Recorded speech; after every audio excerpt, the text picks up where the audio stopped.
Yep, that's me, Franny. Hi! Welcome back to FrannyTings. This is officially episode 11. That is really crazy. Consistent for 11 weeks. Period. Who did that? Me. Anyways, so today I'm going to be talking about how I thought a dead prisoner tried haunting me.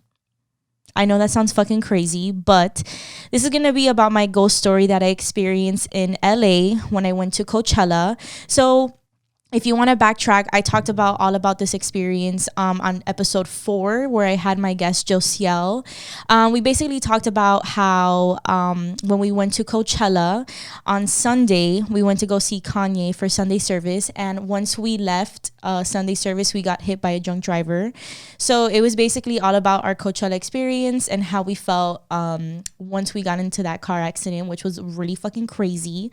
So just a quick summary on our trip to LA. So we went to LA. We did like the touristy stuff the first day we got there. Then we stayed in Joshua Tree for Coachella, which was like an hour and a half away from Palm Springs, which was crazy. I don't fucking recommend that. I like really start saving up now if you want to go to Coachella and stay near it, because that drive was shit. I hated doing the drive. It was not fun. So yeah, don't do that. Pay a lot of money, like save up for it. And the last day, it was to see Kanye Sunday service. And when we were going, trying to get into the parking lot, which is ironic, we were at a stop sign and a drunk driver hit us from the back and the car was a total loss. I ended up going to the hospital because my back was in a lot of pain. My lower back low-key felt like I was paralyzed, but they ended up giving me a lot of pain meds. They ended up giving me really strong Tylenol, and I was popping edibles left and right because I was just like really depressed that I didn't go back to Coachella. And then me and Josiel had to figure out everything.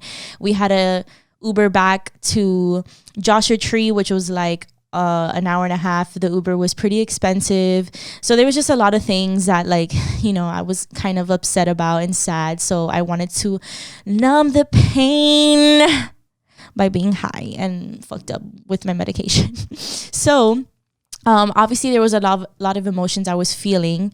So when we got back to Joshua Tree, which was on Sunday, the next day we were planning to go back to LA, drive back to LA, and stay in this other Airbnb that we have booked for 3 days, right?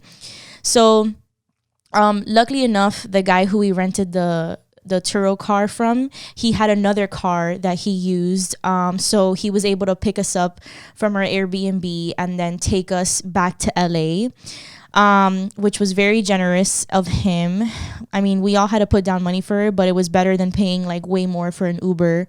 So that was very nice of him. We get to our Airbnb in LA, and this is where the story fucking begins. Okay. So I'm going to see if I have pictures of the house. It was actually really nice. It was very beautiful. We stayed like maybe 10 minutes away from the Hollywood sign. Not on the hills, but more so like the main boulevard. So we stayed by there, and it was actually really, really nice, the house. But it was mad creepy. Like, the wood was very squeaky. Everything about it was like mad suspect. The bitch, we're staying in a closet with a fucking attic. I think the fuck not. Look at this shit. Oh my god! I think she's staying in the start of every horror movie, bitch. Me and my cousin Stacy, when we walked into that house, we're like, yeah, bitch, like, this is scary, like, spooky. Like, it was weird to be alone in a room. You just felt like this weird energy, like kind of like eyes staring at you throughout the whole house. It was just not the vibe. But the vibe was cute though, because the house was really nice. So the first night we get there, we settle in, and then I think we get food, we come back, and then whatever, me and my cousin fall asleep. I'm sleeping with her, and in the middle of the night, maybe like 3 a.m, I get really bad, like a huge stuffy nose, and I get really bad fever. So I can't sleep. I'm like tossing and turning, and I feel bad because I feel like I'm waking her up. So I'm like, okay, let me go downstairs in the living room and just like watch like Netflix and then ended like falling asleep there because maybe the room is just really stuffy, right? So I go downstairs and they had the Netflix connected. Ooh, I'm sorry. I'm going to have to put this on my reel because I've been making fun of everyone who burps on my podcast. So I have to make fun of myself. Oh my God, I'm so gassy today. Wow. Fun fact, I can't burp. It pops in my throat. Like I cannot burp out loud. I wish I could. When people are like, and then they're like, oh my God, I'm sorry. I'm like, oh, I'm so jealous of you, bitch. I wish I can do that because I can't. And it just hurts my stomach. But anyways, getting back to the story. So I pop on the Netflix and I'm starting to watch things. It was like 3-4 in the morning. Nothing crazy happened. I wasn't spooked. I was just like really annoyed that I was like super stuffy and I felt sick. So I ended up falling asleep on the couch, and then my cousin and like our other friends that we were with, they come downstairs and they're like, yeah, we're gonna go to Malibu. Do you want to come with us? And I'm like, let me think about it because I feel like really bad. Like I had really bad fever and like I was just not with it. So they're like, okay. So they get ready. Then they're about to leave and they're like, okay, are you going to come with us? And I'm like, you know what? Like, just go. Like, I feel so shitty. And I know that if I go, I'm not going to have a good time. And I know that I feel like I'm going to bring you guys down. And I just don't want to be that person. So they leave. And Josiel, he wakes up a little later and he's like, oh, I have my tattoo appointment. He had it like right down the street. So he got a tattoo and he had the appointment till like 3 or 4. And he's like, so, you know, I'll be back. And like he rides out, right? So I was like, okay, this is fun. I get the house to myself. I get to like chill. And mind you, I was with like 7 people for now. It was like maybe 6 days. So I feel like I'm the type of person that I need my alone time. I cherish my alone time because what I do, I'm always around people. So I just cherish being alone. So that was like my me time. So oh my God, I can't talk. I Uber Eats a little like breakfast wrap. I smoke a J outside and like it's very peaceful. I take an edible because, you know, I was like, let me numb the pain. And I still felt like pretty shitty. So, yeah, I just try to like, I don't know, like fall asleep. So then I go upstairs and I knock out like cold. I fall asleep for maybe like 4 hours, but I wake up and I'm like drenched in sweat. I guess I sweated my fever out, which is good. But I wake up like drenched in sweat and I remember that like, you know, when you're like half asleep, but like not really. So I'm there like in that moment, half asleep, but not really. And I hear all of a sudden like boots going up and down the stairs, but they didn't sound like regular boots. They sounded like work boots. And you know, like in movies, I don't even know if this is a real thing, but in movies and in shows that they have ankle shackles, that's what I heard. I heard like boots and ankle shackles going up and down the stairs, and it sounded very slow. Like, hold on, let me try to imitate it. Like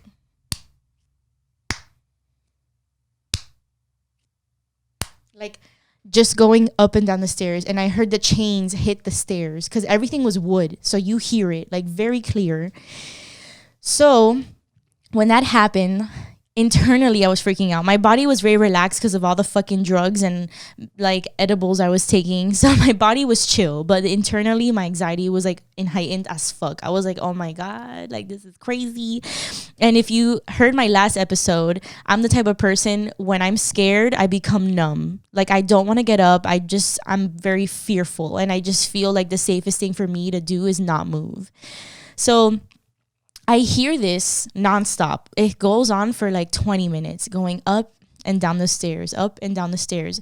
So within the first 5 minutes, obviously I texted Josiel like, hey, are you home? And he's like, no, why? And I'm like, I hear someone in the house. Like I hear someone going up and down the stairs.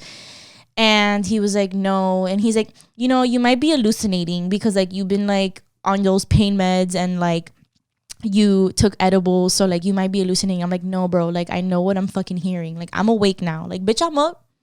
The fuck? Like I was awake. So I hear this going up and down the stairs. And then on top of that, the window I think was like slightly open. So I hear gardening. Like I hear hoses and I hear like digging. Like I hear someone like shoveling out dirt. And I was like, what the fuck? So That's one thing I did, was look outside the window. I felt like that wasn't bad because it was still within the room. I just didn't want to leave the room. So I look outside the window and there's no one. Not one soul. Like, and the thing is that the Airbnb we were staying, you can oversee the other backyards. So I look outside and there's literally like no one outside. I heard digging and I heard hosing, like if someone was gardening. And I'm like, this is really scary and really fucking crazy. So I'm just gonna keep laying in bed because I'm scared. So I'm laying in bed. I keep hearing the fucking, I call it a dead prisoner because of the shackles and the boots. I keep hearing them go up and down the stairs. And then all of a sudden, this part, this part gives me huge goosebumps down my fucking spine. So I hear this person going up and down the stairs, and all of a sudden they stop right in front of my room. And I just hear like the shackles, like it was like, and then I just see literally a shadow, like shadows of the boots, like under the creak of my room. And I couldn't do anything. Like I literally was just paralyzed, and I was just like looking at them, and I was like, fuck. And my heart raced, like my heart was beating so fast. I was sweating, and I was just like praying. I'm like, please, like, please God, like don't let this be real, or like please wake me up, or like please protect me, like anyone who's out there, please protect me, the universe protect me, please. And I was just praying, like obviously in silence because I could not move. So then they walk away, like the shadow or whatever the fuck that thing was. If it was a person, I don't fucking know till this day, but I honestly think it was like a ghost for sure. They walk away, they go downstairs, and then Josiel is like, hey, I'm on the way home. And I'm like, okay, good.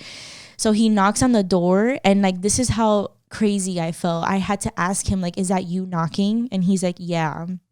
So I opened the door for him, and then he looks around the whole house because he's like obviously like worried that someone might be there. And he's like, yeah, no one is here. And I'm like, you see, like I'm not fucking crazy, like, you know. So he gets there, and I felt safe to like explore the house. I'm like, okay, Josiel, like I'm gonna shower, like please stay like in the house, like, you know, like don't go anywhere, I'm just gonna shower. So I showered, whatever, I got changed, and then we start our day. Like me and Josiel ended up like doing something different because our other friends were still in Malibu, and it was pretty far from where we were staying, so they were gonna be there the whole day. So we ended up doing our own thing, and then I was fine after that. But the night that we got there, my cousin Stacy made me stay with her in the shower because she was even scared to be in a room by herself. She was like, I don't feel like safe showering by myself because I really feel like this energy is really strong. So like even that first night, like she was scared, and like, you know, I mean I was too, but I was like more so like, well, like whatever, like, you know, nothing's gonna happen. And look, the one who said that is something fucking happened, bitch. So that was basically my my ghost story, you would say, because I honestly don't think it was a person. I really do think that whoever was there that used to be their home, or whatever that was, whether it was like, I don't know, a prison in like back in the days or something, but that spirit is still there, and whoever's gardening for them is still there too. And that shit was spooky as fuck. And I don't know what you guys believe in, but I definitely believe in spirits. I believe that spirits remain where they are when they don't want to evolutionize or change their ways. They think that they're alive, but they're not. And until they realize that they're alive, they have to like reincarnate and go through the notions of another life experience. But that's just the gist of the things that go through my mind. But yeah, and I'm the type of person that is very inclined to energies, like my dreams are like next level. I really do think that I was born with a gift, and I'm very, very grateful that I was with this gift. But sometimes it is very overwhelming because I do dream about people who have passed on, and they'll give me messages to relay to their loved ones or whoever it is. And I do think that I travel to different dimensions in my dreams. And literally the other night, like I had a dream that I go to the same amusement park every single time I'm going through like emotional turmoil, or I'm going through new experiences emotionally, I dream that I go to an amusement park. But this amusement park is the same amusement park every single time. So this amusement park, I have unlocked, new rides, and sometimes based on my love interest, sometimes the rides can be very loopy, like they have a lot of loops, they have a lot of obstacles. Sometimes I don't want to get on the ride with a certain person. Sometimes a ride is closed, so I can't get on the ride. And that goes to show you, at least for me, that it's subconsciously telling you that this is going to be your future if you're with this person, and this is how you feel towards this person. If the ride is closed, that means they're not emotionally available. If you're going through an emotional turmoil with this person, then the ride doesn't start, the ride is broken, you fall off the ride. So all these things to me are very symbolic of basically my own thoughts. They're just answering them for me in a clearer way. And luckily for me, I've been able to dissect these dreams very well at a young age. So now it's to the point that I feel like in the dream, sometimes I can control it based on turning that switch on. If I notice that I'm acting a certain way within my dream, I can really turn on a switch and be like, this is not me, this is not who I am. And like, I'm not going to let this subconscious mind overrule that even within a dream. And once I come to the understanding that, it's my subconscious trying to take over and my consciousness takes over, that's when I'll wake up. Because that's when it's like, oh, okay, like maybe she did learn her lesson. And like, maybe I do travel to different dimensions. And it's crazy. I know for some people, this might be a lot of information to take in, but I just wanted to let you guys know that I'm very, very receptive to different energies, and I believe in the universe, and I believe in reincarnation. I believe in astral projection. I believe in lucid dreaming. So yeah, the fact that this happened to me, it hasn't happened once. I feel like I've experienced many times where, I thought someone was robbing my house and it ended up not being anyone. And it wasn't an iguana. That's another story that I have, that when I was little, me, my mom, my sister thought someone was robbing the house. We heard buttons. We heard like someone literally trying to break in. And when the cops got there, it was literally no one. So there's been a lot of things like this that happen like in my life. And sometimes it sucks when people like view me like if I'm crazy, because I'm definitely not. Because I know what I see and I know what I hear. And luckily enough, like, my family is very inclined to these things too. So yeah, I just have so many different stories, but this one I thought was very new and relevant. So I wanted to bring this one up first. But I do have a special guest coming on my podcast very soon. Her name is Becky, and she's going to be talking about her ghost story, which is fucking crazy. Like, when I heard about this, I'm like, this shit's on my fucking ghost story. Like, sis, you can take the fucking award. Take the trophy, bitch. So I'm definitely excited for that. But yeah, point is, I fucking thought a dead prisoner was trying to haunt me in LA when I was just trying to vibe and chill and be like, aha, I'm an LA baddie. But I ended up being haunted by a dead prisoner, which was crazy. And Josiel, if you're listening to this, fuck you for thinking I'm crazy and saying I'm hallucinating. But I mean, shout out to you for like checking the house and shit, because I was spooked. So that is my story time of how I thought a dead prisoner was trying to haunt me. Now we're going to get into a segment that I like to call Ask Me Tings.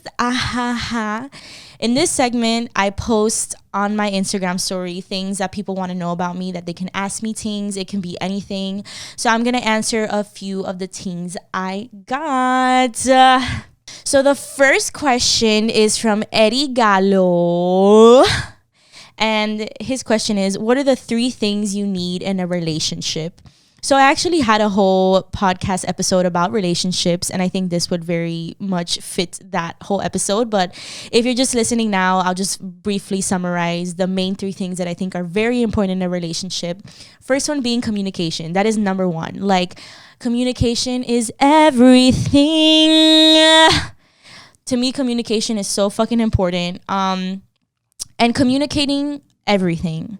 If you are upset, if you are happy, if you want to say how much you appreciate the person, literally communication overall is so, so important. Like right now, I feel like I'm in a relationship with someone who is amazing at communicating, and I feel like I've grown a lot, that I feel like I'm a good communicator. So that duo is wild, and I'm saying it because like it seems so like unrealistic to have two people that are just really great at communicating. Like it's just a very refreshing feeling. So I don't know, that to me, communication is number one. Number two, I think number two would be friendship. I know that's kind of dumb because it's like we're talking about relationships. Yes, I get that. But for me, I think it's so important for the foundation to be of a friendship first. So what that means is that if, for example, if your partner is telling you about something that maybe is sensitive to them, or something from the past of, you know, a past relationship, instead of looking at it in a relationship perspective, like that you are romantic with them, you have to see it in a friendship perspective. So then that way, you know, like you can view it in an outside perspective of a friend versus viewing it as like in a relationship with that person. Because I feel like for me in the past, I've tend to, when someone talks about, like, let's say an ex-girlfriend or something, I tend to get jealous. And it's like, why am I going to get that way if they trusted me to talk about that experience? You know, you have to look at it in a friendship way. The same way that you would talk to your girlfriend or boyfriend or like boys, whatever, about, you know, your past relationships, and they don't give you that side eye or whatever. Like that's how comfortable you should feel talking about those things, you know? And I just think friendship is important because you should feel the need to like tell your partner anything and everything without feeling judged. So I just think foundation wise, friendship is very important. And by foundation, this is the analogy I always talk about, and this goes with everything in life. Without a strong foundation, you cannot build upon that. So for example, a building, right? We see beautiful skyscrapers. If you live in New York, wherever you live, there's always a downtown, and you see these beautiful skyscrapers. I live in Miami, so I'm just going to use that as an example. We see these beautiful skyscrapers, and we just see the actual building, but we don't see the foundation of where this beautiful building is built, right? And I think that's with everything you do in life. You must have a strong foundation to build a beautiful thing on top of that. So that's the second thing. And the third thing, let's see, friendship, communication. Oh, and having fun. Honestly, having fun. I feel like sometimes in relationships, people get carried away with exactly that. Being in a relationship, I feel like people get comfortable and people, you know, just become... they just become comfortable. And I think spicing it up on both ends, you know, I think is very important. And having fun, being yourself, like literally not being scared to be goofy and to be you, like be 100% authentic and be yourself. And I think those are the three ingredients, I guess, to a beautiful relationship. But I mean, there's a lot more, but I guess those for me are the three main things. Oh my God. I need water. Okay. The next question is from Mitch Craft, because it's two T's.